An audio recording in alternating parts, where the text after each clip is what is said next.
لمبی لمبی دعائیں مانگا کرتے تھے، بہت لمبی۔ ہمارے شیخ کے سامنے جب کوئی آیا کرتا تھا دعا کے لیے کہتا تو ہاتھ اٹھائے بغیر ویسے ہی اس کو ایک دعا کا جملہ کہہ دیا کرتے تھے۔ تو کسی نے کہا کہ آپ ہاتھ اٹھا کے اس کے لیے دعا کیوں نہیں مانگتے؟ تو فرماتے تھے کہ جب میں ایک دفعہ ہاتھ اٹھا لیتا ہوں تو پھر اتنی آرام سے نیچے گراتا نہیں، کیونکہ پھر اللہ کے دربار میں اب ہاتھ اٹھا لیے تو پھر تو ایسا ان کا دل لگتا تھا، مانگتے چلے جاتے تھے، مانگتے چلے جاتے تھے۔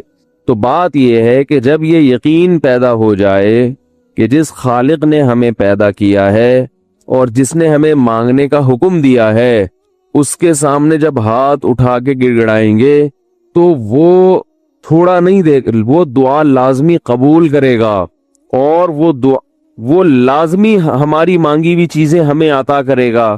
یہ جذبہ اور یہ نیت جب انسان میں پیدا ہو جائے تو پھر اس کا دعاؤں میں دل لگتا ہے۔ کیسے نہیں لگے گا؟ آپ سوچیں کہ آپ کو کوئی بتا دے کہ یہ جو سیٹھ صاحب ہیں بہت بڑے، آپ جا کے ان سے مانگو، یہ ٹائم نکال کے بیٹھے ہوئے ہیں، جتنا مانگو گے، جو مانگو گے یہ دیں گے۔ تو اب آپ بتاؤ، آپ یہ کہو گے کہ میرے پاس مانگنے کا ٹائم نہیں ہے؟ ایسے موقع پہ آپ یہ کہو گے؟ آپ جائیں گے اور بسم اللہ کر کے شروع ہو جائیں گے۔ آپ بولیں گے سر یہ مجھے 10 فائلیں چاہیے بحریہ ٹاؤن کی۔ آپ سوچو گے 10 نہیں ملی تو 9 تو مل جائیں گی۔ سر مجھے یہ بھی چاہیے، مجھے یہ بھی چاہیے، مجھے یہ بھی چاہیے، اور آپ کو یقین ہو کہ یہ دے رہا ہے، تو آپ کبھی بھی کنجوسی سے کام نہیں لو۔ پھر آپ یہ نہیں کرو گے کہ آپ مانگتے ہوئے جو ہے نا، اس سے آپ جب مانگ رہے ہو تو آپ کی کبھی ادھر دیکھ رہے ہو، کبھی ادھر دیکھ رہے ہو، کبھی ناک میں انگلی گھما رہے ہو، کبھی سر میں کھجا رہے ہو۔ کوئی آ کے اس دوران آپ کو چھیڑے گا تو آپ کہو گے یہاں سے دفع ہو جاؤ، میں کام کر رہا ہوں۔ ایک بندہ سخاوت جوش میں آیا ہوا ہے ابھی، اور فائلیں بحریہ ٹاؤن کی فری میں بانٹ رہا ہے۔ اس نے کہا بھائی جتنی مانگو گے دے دوں گا، اور جو مانگو گے دے دوں گا، تو ابھی تو میرے پاس ٹائم کم ہے، مقابلہ بہت سخت ہے۔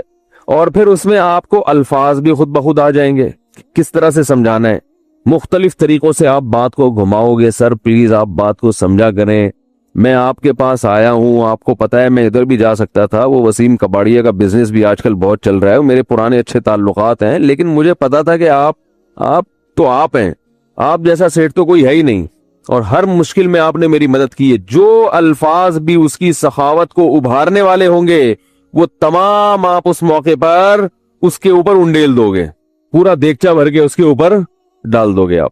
تو اللہ سے جب مانگتا ہے انسان اور اس کو یقین ہو کہ اللہ میری دعا کو پورا کرے گا، تو اس یقین کے ساتھ جب دعا مانگی جاتی ہے تو اس کا اسٹائل کچھ اور ہوتا ہے، اور ایک فارمیلٹی پوری کرنے کے لیے دعا جب مانگی جاتی ہے جیسے کہ ہمارے ہاں ہو رہا ہے، تو اس کا اسٹائل اور انداز کچھ اور ہوتا ہے۔ ہمارے ہاں دعا پڑھی جاتی ہے، مانگی نہیں جاتی۔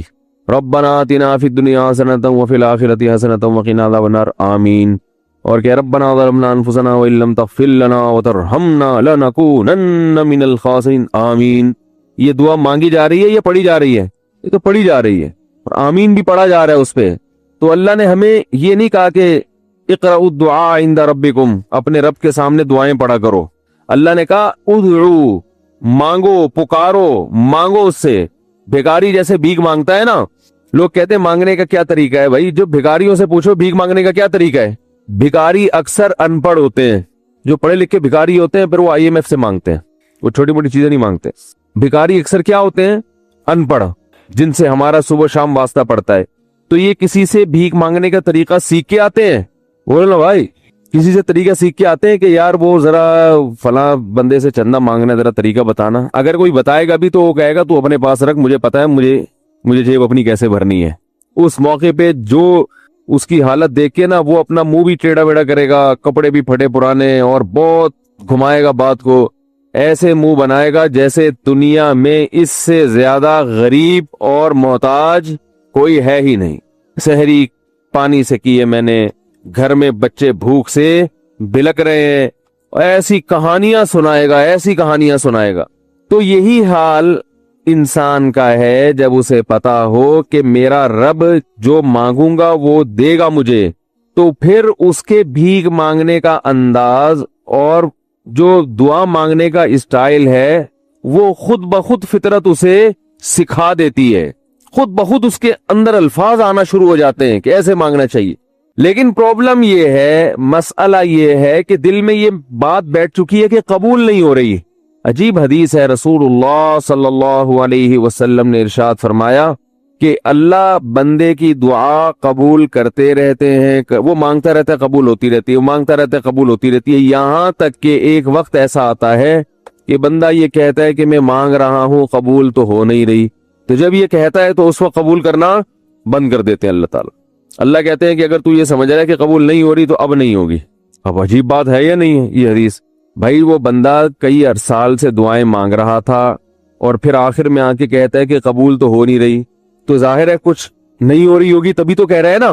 اس کو ایسا لگ رہا ہوگا کہ قبول نہیں ہو رہی، بھائی اس کو یہ لگ رہا ہوگا کہ نہیں، جو چیزیں مانگ رہا ہوں وہ تو مل نہیں رہی، تو تبھی تو وہ کہتا ہے کہ قبول نہیں ہو رہی۔ تو سوال پیدا ہوتا ہے پھر اللہ قبول کرنا بند کیوں کر دیتے ہیں؟ اللہ تعالیٰ جب دعائیں قبول کرتے ہیں تو اس کا انداز وہ نہیں ہوتا جیسے ایک عام انسان جب کسی کو بھیک دیتا ہے۔ ایک عام فقیر جب آپ کے پاس آئے گا، آپ سے بھیک مانگے گا، 100 روپے دے دو، 20 روپے دے دو، آپ اٹھا کے 100 نہیں تو 20، 10-20 تو پکڑا دیتے ہیں اس کو، تو وہ یہ سمجھتا ہے کہ میری دعا کیا ہو گئی؟ قبول۔ لیکن اللہ تعالیٰ اس طرح دعا نہیں قبول کرتے۔ اگر اللہ اس طرح سے دعائیں قبول کرنا شروع کر دیں تو پھر یہ معاملہ غیب کا نہیں رہے گا۔ ادھر آپ نے دعا مانگی، اے اللہ میرے کاروبار کو بڑھا دے، لیلۃ القدر میں رو کے دعا مانگی، اور صبح صادق کے وقت آپ کا فون آیا کہ آپ کا کنٹینر کسٹم والوں کے شر سے محفوظ ہو گیا ہے، سمجھ میں پاس ہو گیا وہ، اور آپ کی چیز ڈبل قیمت پہ بک گئی ہے۔ پھر آپ نے دعا مانگی، اے اللہ تیری رحمت اس وقت جوش میں آئی ہوئی ہے، تو ایسا کر میرا بچہ بھی پاس ہو جائے، اس کے نمبر اچھے آ جائیں۔ ادھر فون آیا کہ آپ کا بچہ پہلی پوزیشن سے کامیاب ہو گیا۔ پھر آپ نے کہا آج اللہ کی رحمت بہت جوش میں آئی ہوئی ہے، اے اللہ میری بیوی بھی ٹھیک ہو جائے، تو بیگم صاحبہ کا فوراً فون آ گیا کہ میں ٹھیک ہو گئی ہوں، ہے بھائی میں ٹھیک ہو گئی۔ اے اللہ ساس صاحبہ بہت دنوں سے آگے بیٹھی ہوئی ہیں، جانے کا نام نہیں لے رہی، فون آ گیا کہ میں چلی گئی ہوں۔ اس طرح سے اگر دعائیں قبول ہونا شروع ہو جائیں تو میرے بھائی پھر یہ سارے کافر، یہ سارے لبرل لوگ جو اللہ کو مانتے ہی نہیں ہیں، یہ دنیا کا ہر کام چھوڑ کے مصلی بچھا لیں گے اور دعاؤں کو فوکس کرنا شروع کر دیں گے۔ دعا قبول ہوتی ہے مگر اس شخص کی جو اللہ پر غیب پر ایمان رکھتا ہے، جسے دعا قبول ہوتی ہوئی نظر نہیں آتی مگر وہ یقین کرتا ہے کہ دعا قبول ہو رہی ہے، صرف اس شخص کی